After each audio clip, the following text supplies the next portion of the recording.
Hi, this is Professor Megan Bunnell. I just wanted to go over your questions in your Unit 3 homework, 17, 18, 19, and 20. And these questions all deal with graphing transformations. So I think that's what you're having trouble with in this unit. So please review each of these problems, and these are problems that are similar to your homework questions. They aren't exactly like your homework questions.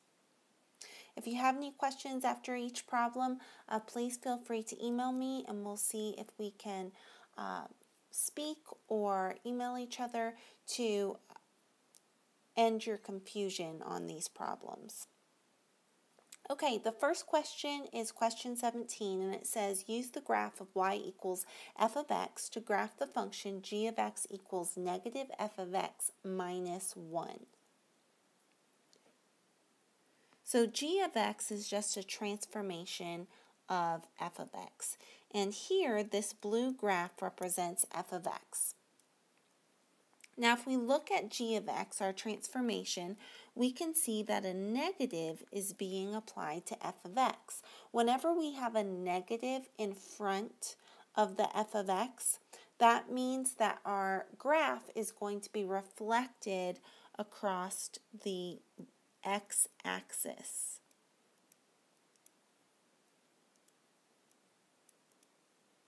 So it's reflected across the x-axis. So that means here our point is 2, negative 2. If we were to reflect that point across the the x-axis, which is right here, we would go, this would be now 2, positive 2. Okay, so the y value changed to positive. And as you can see here, we just counted 1, 2 places up to meet the x-axis. So then we would go 1, 2 up from the x-axis on the other side.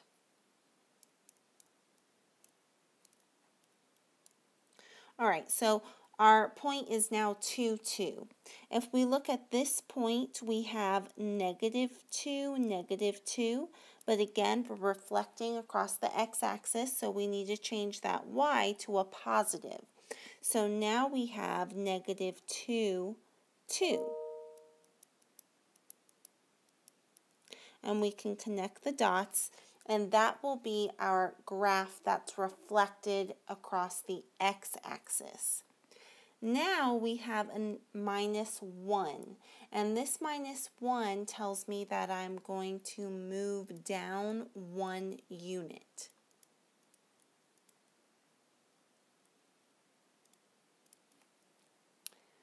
Okay, so I'm going to do this graph in green.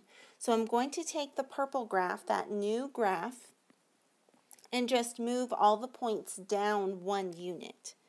So here's my new point, which is at 2, 1. Then I have another point at 2, 0. And then I have another point at negative 2, 1. And this green graph is my new or my final answer.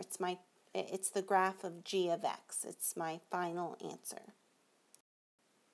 Question 18 asks us to use the graph of y equals f of x to graph the function g of x equals f of x minus 1 plus 2.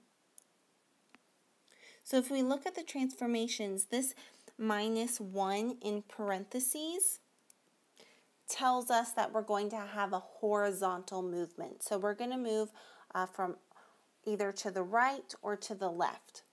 Now we're going to take the opposite of that minus sign whenever we have something in parentheses. So instead of moving left 1 unit, we're going to take the opposite, and we're actually going to move right 1 unit. So if you have a minus sign in parentheses, you move to the right. If you have a plus sign within parentheses, you move to the left. This plus 2 gives me my vertical movement, so I'm going to move up 2 units.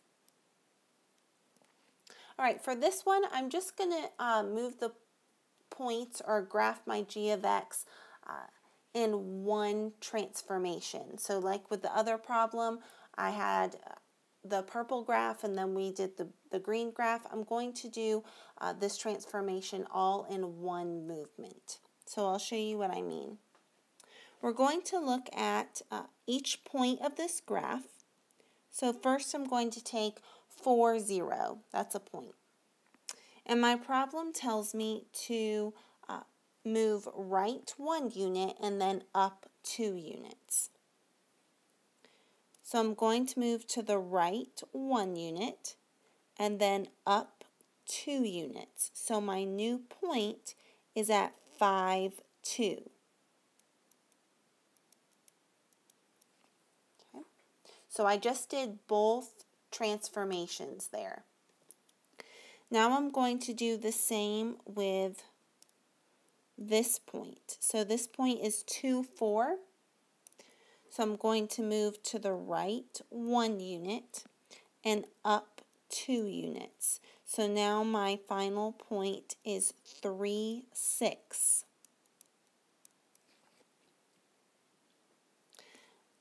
Again, with this point, this is 0, 0. I'm going to move to the right 1 unit and up 2 units.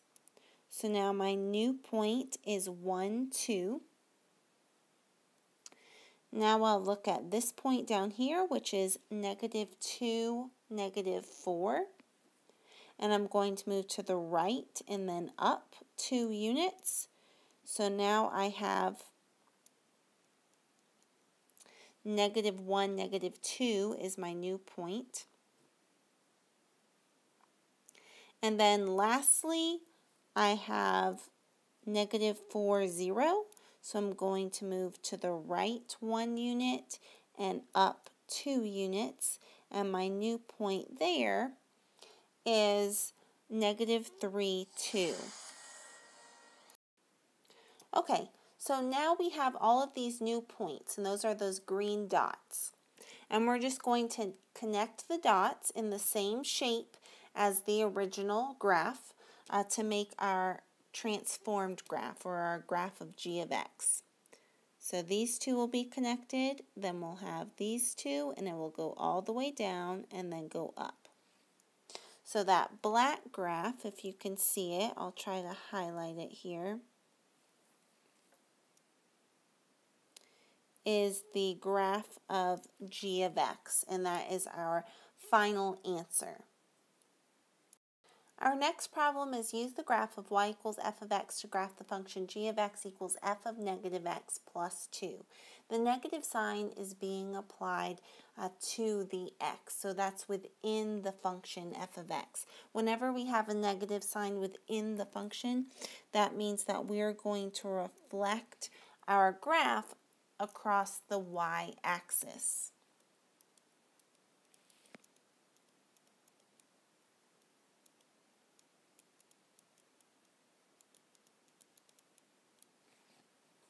Okay, so let's perform that transformation to see what it looks like.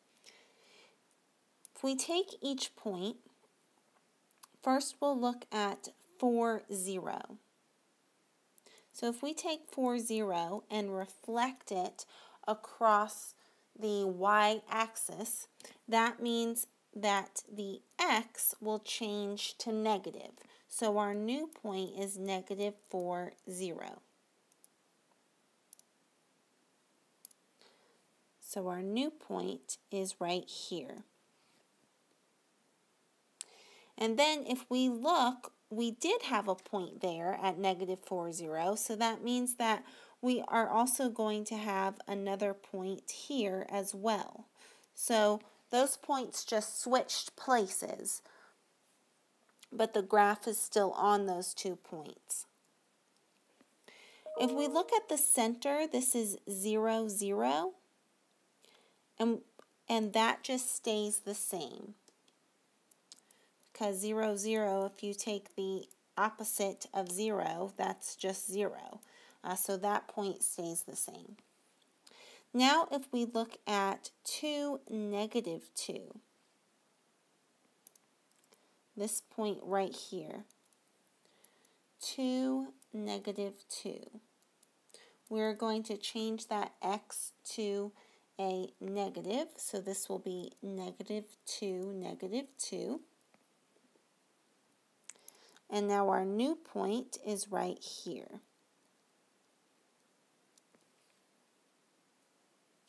The last point we'll look at is the negative 2, 2. And again, that x is going to go positive, or take the opposite of it. So now it is 2, 2. So it's going to be over here now. And as you can see, it's equidistant from the y-axis. So we had to go 2 units to the right to get to the y-axis, and then this new point is also 2 units away from the y-axis. So we know that that's the correct point when we reflect it. All right, so we're just going to connect the dots. And this red graph is the new graph. So that's the graph with it just being reflected across the y-axis. Now we need to move each point in the red graph up 2 units. That's what that plus 2 means. So up 2 units. All right, so we'll take this point and we'll just move up 2 units. So that will be here. We'll take the next point and we'll go up 2 units. So that will be here. And then again up 2 units. And we'll move all of these up 2. So the purple graph is now the graph of g of x. So we reflected across the y-axis and then we moved up 2 units from there, and this is our final answer. On these problems, you'll want to maximize the graph to make sure that you're selecting the right graph for choice A, B, and C, or D. The last problem asks us to use transformations of the graph f of x equals x squared to determine the graph of the given function. We have h of x equals negative x minus 4 squared. Now you'll graph this in the MyMathLab graphing tool. So we're told that f of x is x squared. That means when you go to graph this transformation, you're first going to click on the parabola button, which is that U-shaped button in MyMathLab, and then you'll put your cursor on the 0, 0 coordinate. And MyMathLab will automatically graph y equals x squared. Okay. So that is the f of x function. Once you graph that function, a box is going to appear that looks like this.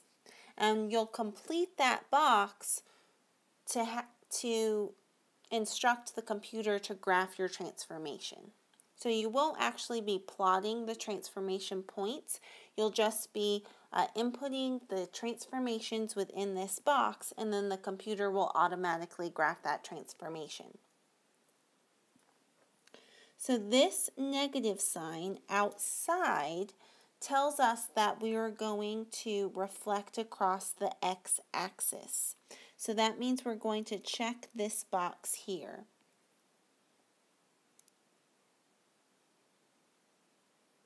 Okay, so reflect over the x-axis.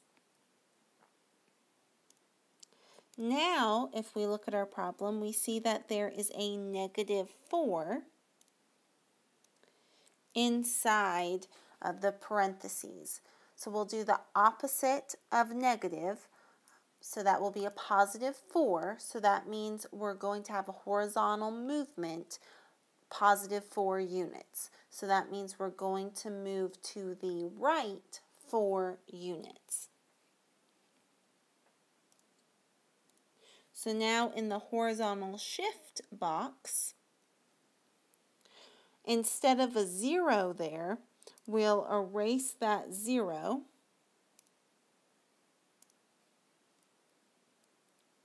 and we'll type in a 4. And we don't have any shrinking or stretching. We don't have any horizontal shrinking or stretching. And we don't have any vertical shifts. So all you need to do is check that reflect over the x-axis box and then also type in your horizontal shift. And then you'll click submit. And when you click submit, the graph will be transformed. And that will be your final answer. Okay, let me know if you have any questions. I know this was a lot to kind of look at. Those 4 problems can be a little confusing, especially when you're doing it in my math lab. Don't forget